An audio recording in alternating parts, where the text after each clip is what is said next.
Minha nora bate na minha mão quando estendo o braço para abrir a geladeira. Não foi um toque, foi um tapa. Seco, alto, na frente do meu neto de 3 anos. Quem te deu permissão para abrir minha geladeira, Ângela? Fico parada, a mão ainda no ar, o som ainda ecoando. Meu neto me olha com os olhos arregalados, a colher de mingau suspensa no ar. Camila não desvia o olhar. Ela espera, como se eu devesse pedir desculpas. E sabe o que eu faço? Fecho a geladeira, pego minha bolsa e saio pela porta da frente sem dizer uma palavra. Porque depois de 45 anos, sendo mãe, avó, ajudante, cozinheira, babá e tapa-buraco emocional da minha família inteira, eu finalmente entendi uma coisa. Quem não me respeita não merece minha presença. Mas isso foi só o começo. Antes de continuar, se inscreva no canal e deixe nos comentários de onde você está nos ouvindo. Tudo começou 3 meses antes, quando meu filho Pedro me ligou às 10 da noite. Mãe, a Camila tá sobrecarregada. O Miguel tá dando trabalho, ela não tá dormindo. Você pode vir passar uns dias aqui? Eu tinha 65 anos, viúva há 8. Morava sozinha num apartamento pequeno em Copacabana, no Rio de Janeiro, onde finalmente eu tinha começado a ter uma rotina só minha. Acordava cedo, caminhava na orla, tomava café com calma, lendo o jornal inteiro, sem pressa. 2 vezes por semana, eu ia ao curso de aquarela no centro comunitário. Eu estava pintando flores, tulipas, margaridas, coisas simples, mas eram minhas. Eu tinha acabado de começar a viver para mim. Mas quando um filho pede ajuda, você vai, né? Peguei a mala, coloquei as roupas leves, porque em Niterói o calor era sempre mais pesado que no Rio. E no dia seguinte, lá estava eu, tocando a campainha da casa deles. Camila abriu a porta com o Miguel no colo, o cabelo preso num coque torto, olheiras profundas. Ela me olhou de cima a baixo. Oi, Ângela. Ângela. Não sogra. Não dona Ângela. Só Ângela. Como se fôssemos colegas de trabalho. Oi, minha filha. Vim ajudar. Ela deu um meio sorriso, daqueles que não chegam nos olhos. Que bom. Pedro tá no trabalho. Entra. A casa estava uma bagunça. Brinquedos espalhados, roupas no sofá, a pia cheia de louça, o chão da cozinha grudento. Eu respirei fundo. Deixa que eu arrumo isso. Vai descansar um pouco. Ela não agradeceu. Só passou direto por mim, entregou o Miguel nos meus braços e foi pro quarto. Nos primeiros dias, eu achei que fosse cansaço. Pós-parto prolongado, exaustão, aquelas coisas que todo mundo fala. Eu relevava. Eu limpava a casa enquanto ela dormia até meio-dia. Fazia comida, dava banho no Miguel, brincava com ele, lavava roupa, passava, arrumava. Quando Pedro chegava do trabalho, a casa estava impecável. O jantar pronto, o filho limpo, alimentado, feliz. Ele me abraçava. Mãe, você é um anjo, não sei o que a gente faria sem você. Eu sorria. Porque é isso que mães fazem, né? A gente ajuda, a gente cuida, a gente sustenta a família nas costas, invisível, até o corpo gritar. Mas Camila não sorria. Ela olhava para mim com aquela expressão que eu levei semanas para decifrar. Ressentimento. Como se a minha presença fosse uma invasão. Como se eu estar ali, ajudando, fosse uma acusação silenciosa de que ela não estava dando conta. Eu tentei me aproximar. Camila, quer que eu te ensine aquela receita de bolo de fubá que o Pedro adora? Não precisa. Eu sei fazer bolo. Deixa eu te ajudar a organizar o armário do Miguel. Fica mais fácil para você achar as roupinhas. Eu organizo do meu jeito, Ângela. Ângela. Sempre Ângela. Eu comecei a perceber pequenos detalhes. Ela reorganizava tudo que eu arrumava. Se eu dobrava as toalhas de um jeito, ela refazia.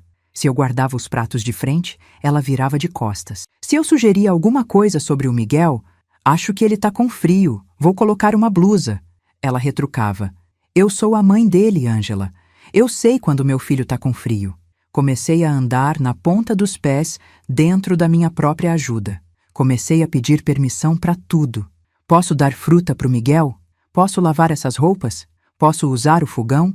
Até que num sábado de manhã, Pedro saiu cedo para jogar futebol com os amigos. Camila tinha ido ao salão. E eu fiquei com o Miguel.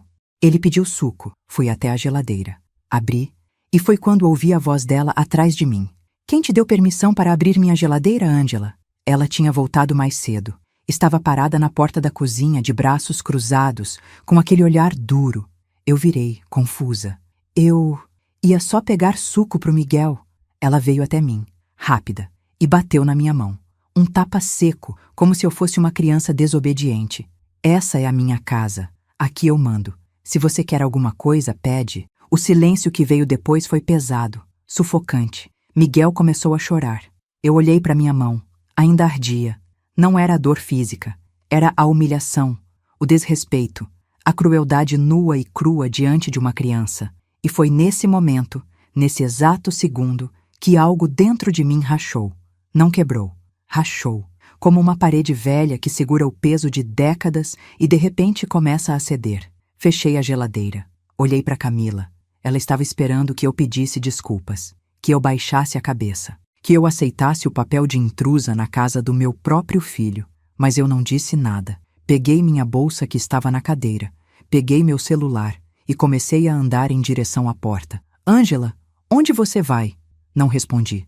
Ângela, abri a porta. Saí e fechei atrás de mim. Caminhei até o ponto de ônibus. As pernas tremiam. O coração batia tão forte que eu sentia na garganta. As lágrimas vieram, mas eu não deixei cair. Não ainda. Peguei o ônibus de volta para o Rio. Sentei no fundo. Olhei pela janela. A Baía de Guanabara brilhava sob o sol da tarde. As pessoas passavam. A vida continuava. E eu pensei, eu passei 45 anos da minha vida servindo, cuidando, ajudando, abrindo mão. E no final, basta eu abrir uma geladeira para ser tratada como uma invasora. Quando cheguei em casa, tranquei a porta, sentei no sofá e finalmente eu chorei. Chorei pela humilhação. Chorei pela raiva que eu não sabia que tinha guardado. Chorei por todas as vezes que eu engoli palavras para não causar conflito. Chorei porque eu estava cansada. Profundamente, completamente cansada. Meu celular tocou. Era Pedro. Não atendi. Tocou de novo, e de novo, e de novo, até que ele mandou uma mensagem. Mãe, a Camila tá dizendo que você saiu sem falar nada. O que aconteceu? Volta aqui, a gente conversa. Eu olhei para a mensagem por um longo tempo e então, pela primeira vez na minha vida, eu disse não. Não vou voltar, filho. Não agora. Talvez nunca. Desliguei o celular. Fui até o meu quarto. Peguei a tela que eu tinha começado a pintar antes de ir para Niterói. Tulipas. Vermelhas. Ainda inacabadas. Sentei na cadeira. Peguei o pincel e voltei a pintar. Porque eu tinha 65 anos e era hora de aprender a viver para mim mesma. Mesmo que isso significasse perder tudo. Mesmo que isso significasse ser chamada de egoísta. Mesmo que isso significasse ficar sozinha. Porque amor sem respeito não é amor. E amar a si mesma não é egoísmo. É sobrevivência. Passei 3 dias sem atender o telefone. Pedro ligava de manhã, de tarde, de noite. Mandava mensagens, áudios longos. Eu ouvia todos, mas não respondia. Porque pela primeira vez na vida, eu precisava de silêncio. Silêncio para pensar, para sentir, para entender o que tinha acabado de acontecer dentro de mim. No 4º dia, ele apareceu na minha porta. Eram 7 da manhã. Eu estava tomando café, ainda de roupão, o cabelo solto. Quando ouvi a campainha, meu coração apertou. Eu sabia que era ele. Abri a porta devagar. Pedro estava parado no corredor, de uniforme do trabalho, com olheiras fundas. Ele me olhou como se eu fosse uma estranha. Mãe, o que está acontecendo? Não era preocupação na voz dele. Era irritação. Como se eu tivesse feito algo errado. Eu segurei a porta, bloqueando a entrada. Bom dia, filho. Bom dia. Mãe, você sumiu. Saiu da minha casa sem dar satisfação. A Camila ficou arrasada. O Miguel perguntou por você. E você não atende minhas ligações? Respirei fundo. Eu não sumi, Pedro. Eu voltei para minha casa. Do nada? Sem falar nada? Eu sentia a raiva subindo. Aquela raiva que eu tinha segurado por tanto tempo que nem sabia que existia. Eu não saí do nada.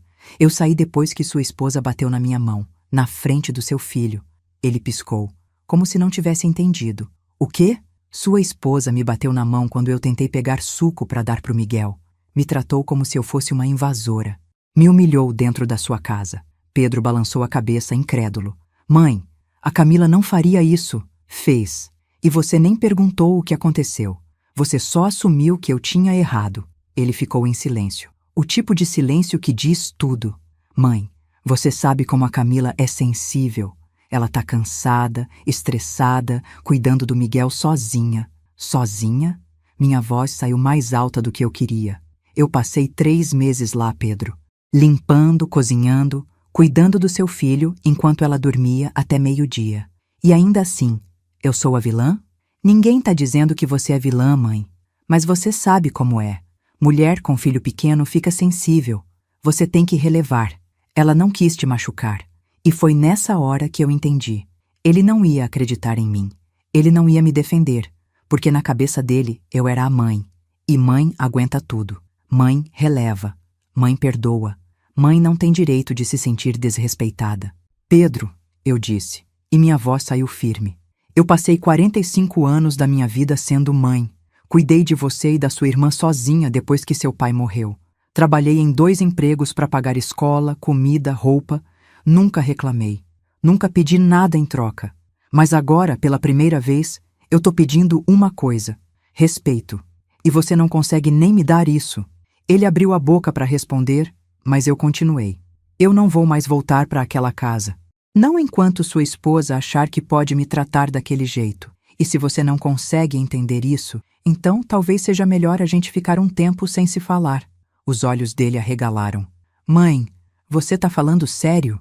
Muito. Ele ficou me encarando, esperando que eu voltasse atrás, que eu dissesse que estava exagerando, que eu pedisse desculpas, mas eu não disse nada. Só fechei a porta, e do outro lado eu ouvi ele respirar fundo, bater a mão na parede e ir embora. Nos dias seguintes a culpa veio, forte, pesada. Será que eu exagerei? Será que eu deveria ter relevado? Será que eu sou uma mãe ruim por colocar limites? Eu tentava pintar, mas a mão tremia. Eu tentava ler, mas as palavras se embaralhavam. Eu tentava dormir, mas ficava olhando para o teto, repassando a cena na minha cabeça. E então, no meio de uma noite insone, eu peguei o celular e abri o grupo da família. Era um grupo que eu, Pedro e minha filha Clara tínhamos. Clara morava em São Paulo, era arquiteta, casada, sem filhos. A gente conversava todo dia, compartilhava memes, fotos, besteiras. Mas desde que eu saí da casa do Pedro, o grupo estava em silêncio. Resolvi mandar uma mensagem. Oi, gente. Tô bem. Só precisava de um tempo. Beijo. 2 minutos depois, Clara me ligou. Mãe, que história é essa que o Pedro me contou? Eu suspirei. Ele te contou a versão dele ou a verdade? Ele disse que você saiu da casa dele sem avisar, que a Camila ficou mal e que você tá evitando ele. E você acredita nisso? Houve uma pausa. Mãe, o que aconteceu de verdade? Eu contei. Tudo. Desde o começo. Os 3 meses de ajuda invisível. Os comentários, o controle, a humilhação, o tapa. Quando terminei, Clara ficou em silêncio por tanto tempo que eu pensei que tinha caído a ligação. Clara? Ela te bateu? Sim. E o Pedro não fez nada? Ele disse que eu tenho que relevar, que ela tá sensível. Clara soltou um palavrão baixinho. Mãe, desculpa. Mas o Pedro tá errado, completamente errado. E a Camila? Ela sempre foi assim? Sempre foi fria comigo, mas nunca violenta. Você fez o certo, você não tinha que ficar lá. Eu senti as lágrimas virem. Mas eu me sinto tão culpada, Clara. Sinto que abandonei o Miguel, que abandonei o Pedro, que fui egoísta. Egoísta? A voz dela ficou mais alta. Mãe, você passou a vida inteira sendo a pessoa menos egoísta do mundo. Você criou a gente sozinha, trabalhou até os ossos, nunca reclamou. E agora que você pede um mínimo de respeito, você é egoísta? Não. Isso não é egoísmo, isso é sobrevivência. Eu comecei a chorar, porque era a primeira vez que alguém da minha família tinha me validado. Obrigada, filha. Mãe, eu vou falar com o Pedro. Ele precisa entender o que ele fez. Não precisa. Precisa sim. Porque se ele não acordar agora, ele vai perder você. E eu não vou deixar isso acontecer. Naquela noite, eu consegui dormir, pela primeira vez em dias, mas a paz durou pouco. 2 dias depois, meu celular explodiu. Mensagens, ligações, tudo de números que eu não conhecia. Eu abri o WhatsApp e vi várias mensagens de parentes distantes, amigas da igreja, vizinhas antigas. Ângela, é verdade que você abandonou seu neto? Soube que você brigou com o Pedro. Que situação, hein? Minha filha, família é tudo. Não deixa o orgulho destruir isso. Eu fiquei olhando para a tela, sem entender. Até que eu vi uma mensagem da minha cunhada, irmã do meu falecido marido. Ângela, vi o post da Camila. Que tristeza! Nunca imaginei que você fosse desse tipo. Post? Abri o Instagram. Fui no perfil da Camila. E lá estava. Uma foto dela com o Miguel no colo, os dois com cara triste. E a legenda: momentos difíceis. Quando você se esforça para fazer tudo certo, mas ainda é julgada e abandonada por quem deveria te apoiar. Mães de primeira viagem entendem. Mas maternidade real. Mas família tóxica. Mas respeitou a mãe. Nos comentários, dezenas de mulheres apoiando ela, chamando sogras de tóxicas, dizendo que ela tinha feito certo em colocar limites. E no meio de tudo, Camila respondendo: obrigada, meninas. É duro quando a sogra acha que manda mais na sua casa do que você, mas tô aprendendo a me proteger. Eu li aquilo 3 vezes, depois 4. Minha mão tremia tanto que quase derrubei o celular. Ela tinha invertido a história, completamente. Eu era a vilã, a sogra abusiva, a tóxica, e ela era a vítima. Sentei no sofá, respirei fundo e pela primeira vez eu senti algo que nunca tinha sentido antes em relação à família. Raiva pura. Não era só raiva da Camila, era raiva do Pedro por não me defender. Era raiva de mim mesma por ter deixado chegar nesse ponto. Mas mais do que tudo, era raiva de um sistema que ensina que mães têm que aguentar tudo caladas, que espera que a gente seja fortes, mas nunca nos dá o direito de quebrar, que romantiza sacrifício e chama de egoísmo qualquer tentativa de cuidar de si mesma. Eu olhei para o celular. Eu podia responder, podia expor tudo, podia contar minha versão. Mas sabe o que eu fiz? Bloqueei todos os números que tinham me mandado mensagem invasiva, todas as pessoas que tinham opinado sem saber. E o Instagram da Camila também, porque eu não devia satisfação a ninguém, só a mim mesma. Levantei, fui até o meu quarto, peguei a tela das tulipas e voltei a pintar, porque eu tinha 65 anos. E finalmente eu estava aprendendo a escolher minha paz, mesmo que o mundo inteiro me julgasse por isso. 2 semanas se passaram. Eu acordava todos os dias às 6 da manhã, caminhava na orla, voltava, tomava café, pintava. As tulipas da tela estavam quase prontas, vermelhas, vibrantes, vivas. Cada pincelada era uma respiração, cada cor, uma escolha. Eu estava aprendendo a viver no silêncio, mas o silêncio, descobri, também pode ser alto demais. Numa quinta-feira à tarde, a campainha tocou. Eu pensei que fosse Pedro de novo, ou algum entregador. Mas quando abri a porta, quem estava lá era Clara, minha filha, com uma mala na mão e lágrimas nos olhos. Mãe, posso entrar? Eu a puxei para dentro imediatamente. Filha, o que aconteceu? Você tá bem? Ela deixou a mala cair no chão, me abraçou forte e começou a chorar. Daquele jeito que a gente chora quando não aguenta mais segurar.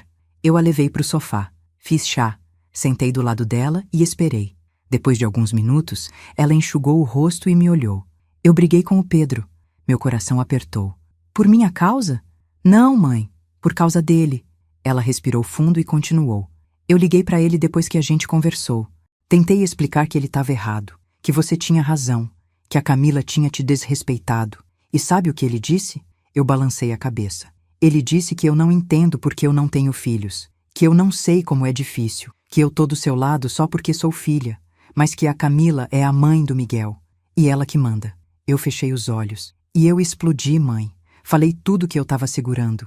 Falei que ele era um covarde, que ele estava deixando a mulher dele humilhar você, que ele era igual ao papai.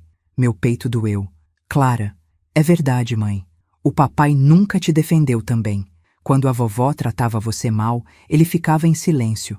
Quando os irmãos dele faziam piadinha, ele ria junto. E você sempre relevou, sempre engoliu. E agora o Pedro tá fazendo a mesma coisa. Eu não sabia o que dizer, porque ela estava certa. Meu falecido marido, Roberto, era um bom homem, trabalhador, presente, mas emocionalmente, ausente. Ele nunca me defendeu da minha sogra. Nunca questionou quando eu era sobrecarregada. Nunca perguntou se eu estava bem. E eu sempre aceitei, porque era assim que eu tinha sido criada. Mulher aguenta, mulher não reclama, mulher cuida de todo mundo, menos dela mesma. Filha, o que o Pedro respondeu? Clara deu um sorriso amargo. Ele desligou na minha cara e me bloqueou, meu próprio irmão. Eu senti uma dor profunda no peito. Não por mim, por elas. Meus filhos que eu criei juntos, que brincavam, brigavam, cresceram lado a lado, agora separados por causa disso. Clara, eu não queria que vocês brigassem. Mãe, para. Ela pegou na minha mão. Isso não é culpa sua. Isso é culpa dele. Ele escolheu ficar do lado de uma mulher que te machucou. Ele escolheu te abandonar. Você não fez nada de errado. Eu comecei a chorar, porque eu precisava ouvir aquilo. Precisava que alguém me dissesse que eu não era a vilã dessa história. Clara ficou comigo naquela noite. E na outra. E na outra. Ela trabalhou de casa, no meu computador velho. Cozinhamos juntas, rimos, conversamos até tarde. E pela primeira vez em muito tempo, eu me senti leve. Mas a realidade, como sempre, não demora para bater na porta. No domingo, Clara sugeriu que a gente fosse à Feira de São Cristóvão. Eu adorava aquele lugar. A música nordestina, as comidas, as cores, a vida vibrante. A gente passeou, comeu tapioca, bebeu caldo de cana. Eu comprei uma blusa bordada. Clara comprou brincos. Estávamos rindo, leves, quando eu ouvi uma voz atrás de mim. Ângela? Eu virei. E lá estava Camila, com o Miguel no carrinho e Pedro ao lado dela. O mundo parou. Meu coração disparou. Minhas pernas tremeram. Mas eu não desviei o olhar. Pedro me encarou, surpreso. Camila, com aquela expressão dura que eu já conhecia tão bem. Oi, eu disse, e minha voz saiu firme. Clara veio para o meu lado imediatamente, protetora. Pedro, ela disse, seca. Clara. Ele olhou para ela, depois para mim.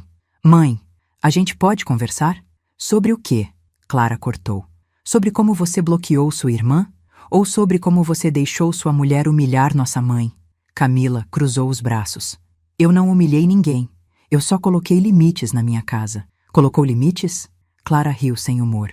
Você bateu na mão dela. Eu não bati. Eu apenas... Você bateu, eu disse. E minha voz cortou o ar como vidro. Todos me olharam. Eu dei um passo à frente. Você bateu na minha mão, na frente do seu filho, e me tratou como se eu fosse uma invasora. Eu passei 3 meses na sua casa, Camila, limpando, cozinhando, cuidando do Miguel. E no final, bastou eu abrir a geladeira para você me humilhar. Você não pediu permissão. Permissão? Eu senti a raiva subindo de novo. Eu precisava pedir permissão para pegar suco para o meu neto? Para ajudar meu filho? Para existir naquela casa? Pedro levantou a mão, tentando acalmar a situação. Mãe, por favor, vamos conversar com calma. Não. Eu olhei para ele. Você teve semanas para conversar comigo com calma, Pedro. Para me ouvir, para me defender. Mas você escolheu o lado dela. Você me ligou irritado, como se eu fosse o problema.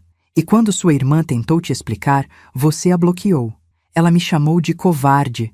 Porque você é, Clara disse. E a voz dela estava trêmula. Você viu a mãe sofrer a vida inteira com a vovó, com o papai, com todo mundo. E agora você está fazendo a mesma coisa com ela. Você está repetindo o ciclo. Pedro ficou em silêncio. Seu rosto estava vermelho. Ele olhou para Camila, que estava com os lábios apertados, o olhar desviado. Eu só queria paz na minha família. Ele disse, baixo.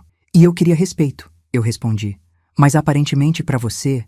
Paz é mais importante do que justiça. Eu me virei para Miguel, que estava no carrinho, olhando para mim com aqueles olhos grandes e confusos. Meu coração quebrou. Agachei na frente dele. Vovó te ama muito, tá bom? Sempre vai amar. Beijei a testa dele. Me levantei e olhei para Pedro uma última vez. Quando você estiver pronto para me ouvir de verdade, você sabe onde eu moro. E saí dali, com Clara ao meu lado. Caminhamos em silêncio até o estacionamento. Entramos no carro, e só quando fechei a porta, eu deixei as lágrimas caírem. Clara me abraçou. Você foi incrível, mãe. Eu balancei a cabeça. Eu só queria meu filho de volta. Você vai ter. Mas só quando ele merecer. Naquela noite, eu não conseguia dormir. Ficava pensando no Miguel, no olhar dele, na despedida. E então, às 3 da manhã, meu celular vibrou. Era uma mensagem. De Pedro. Mãe, desculpa. Eu olhei para a mensagem por um longo tempo. Não respondi, porque desculpas sem mudança não significam nada. E eu não ia mais aceitar migalhas de respeito. Eu merecia o pão inteiro. Desliguei o celular, deitei e fechei os olhos, porque eu tinha 65 anos. E finalmente, eu estava aprendendo o que eu valia. Um mês se passou desde o encontro na feira. Eu não respondi à mensagem de Pedro. Ele tentou mais algumas vezes, áudios curtos, sempre tarde da noite, sempre com a mesma mensagem: Mãe, me perdoa. A gente precisa conversar. Mas eu não estava pronta. E talvez nunca estivesse. Porque perdão sem mudança não é perdão. É só mais uma forma de me anular. Clara voltou para São Paulo, mas a gente conversava todos os dias. Ela me mandava fotos do trabalho, das viagens que fazia, da vida que construiu, e eu percebi algo. Minha filha era livre. Livre de uma forma que eu nunca fui. Ela fez escolhas. Casou quando quis. Decidiu não ter filhos porque não era o que ela queria. E ninguém julgou. Ou, se julgaram, ela não ligou. E eu comecei a me perguntar, por que eu sempre liguei tanto? Por que a opinião dos outros sempre pesou mais do que a minha própria paz? Foi numa manhã de outubro, com o sol batendo forte na janela, que eu terminei a tela das tulipas. Vermelhas, vibrantes, completas. Eu olhei para aquela pintura e pela primeira vez eu me vi nela. Não como eu era, mas como eu estava me tornando. Decidi fazer algo que nunca tinha feito: expor minha arte. O centro comunitário onde eu fazia aulas estava organizando uma pequena exposição de trabalhos dos alunos. Eu sempre achei que minha pintura não era boa o suficiente, que era só um hobby, que ninguém ia querer ver. Mas dessa vez eu inscrevi minha tela. E no dia da exposição, lá estava ela, pendurada na parede, com uma pequena placa ao lado. Tulipas. Ângela Ferreira, 65 anos. Eu fiquei parada na frente dela por um longo tempo, só observando. Pessoas passavam. Algumas paravam. Comentavam. Tiravam fotos. Uma senhora idosa, de cabelos brancos e sorriso doce, veio até mim. Essa pintura é sua? Eu assenti, tímida. É linda. Tem força. Tem vida. Ela me olhou nos olhos. E tem dor também. Mas a dor que já virou outra coisa. Eu senti um nó na garganta. Obrigada. Ela apertou minha mão. Continue pintando. O mundo precisa ver o que você tem dentro. Quando ela foi embora, eu chorei. Ali mesmo, no meio da exposição. Porque pela primeira vez na vida, alguém tinha visto eu. Não a mãe. Não a sogra. Não a viúva. Só Ângela. Naquela noite, eu cheguei em casa leve, com o coração cheio. Mas quando abri a porta, tinha alguém sentado no corredor. Pedro. Ele estava sentado no chão, encostado na parede com a cabeça baixa. Quando me viu, levantou imediatamente. Mãe, eu sei que você não quer falar comigo, mas eu precisava vir. Eu fiquei parada, segurando a bolsa com força. Como você entrou no prédio? Dona Lúcia me deixou entrar. Ela me conhece desde criança. Eu respirei fundo. Pensei em mandar ele embora, mas algo no jeito que ele estava, os ombros curvados, o olhar cansado, me fez hesitar. Entra. Ele entrou devagar, como se tivesse medo de quebrar algo. Sentou no sofá. Eu fiquei de pé. Fala. Ele olhou para as próprias mãos. Eu errei, mãe. Errei muito. Eu não disse nada. Só esperei. Eu não queria acreditar que a Camila tinha te machucado. Porque se eu acreditasse, ia significar que eu falhei, que eu não protegi você.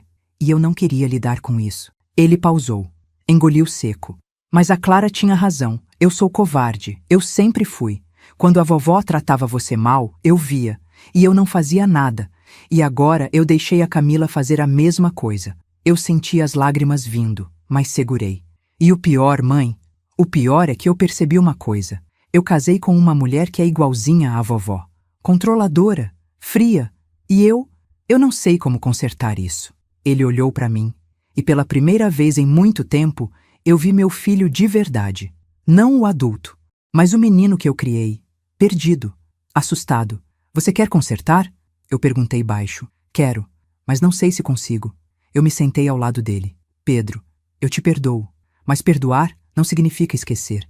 E não significa voltar a ser quem eu era antes. Ele me olhou. Eu não quero que você volte a ser quem era antes, mãe. Eu quero te conhecer. De verdade. Porque eu percebi que eu nunca perguntei o que você queria. Nunca perguntei se você estava feliz. Só assumi que você estava bem porque você sempre estava lá. Minha voz saiu trêmula. E agora? O que você vai fazer? Eu vou fazer terapia. Eu e a Camila. Juntos. Porque se a gente não mudar, o Miguel vai crescer vendo a mãe dele tratar as pessoas mal. E eu não quero que ele seja como eu. Eu quero que ele seja melhor. Eu segurei a mão dele. E quanto a mim? Eu quero você na vida do Miguel. E na minha. Mas do seu jeito.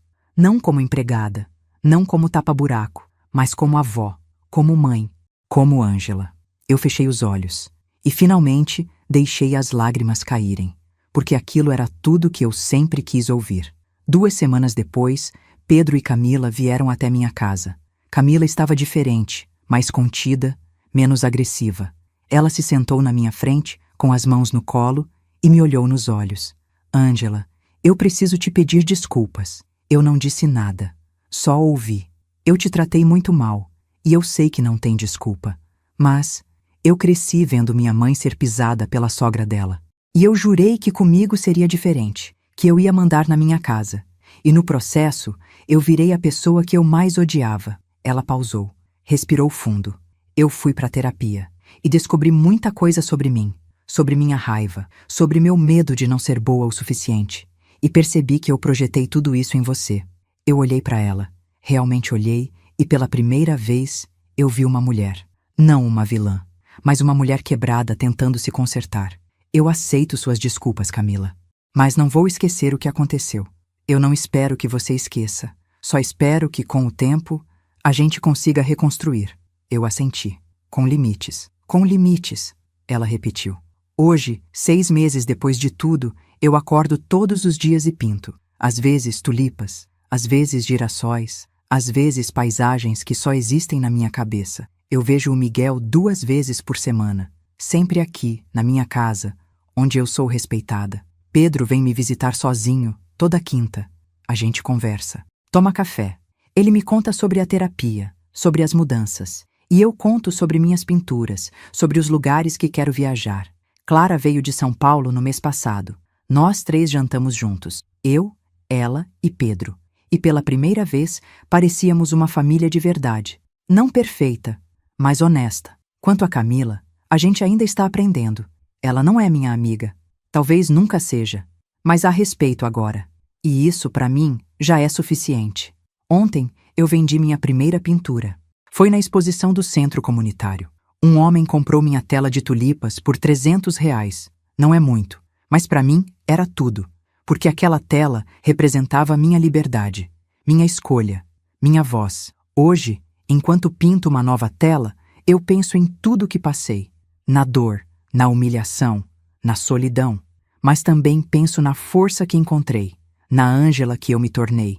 Eu tenho 65 anos e, finalmente, eu estou vivendo, não pela minha família, não pelos outros, mas por mim.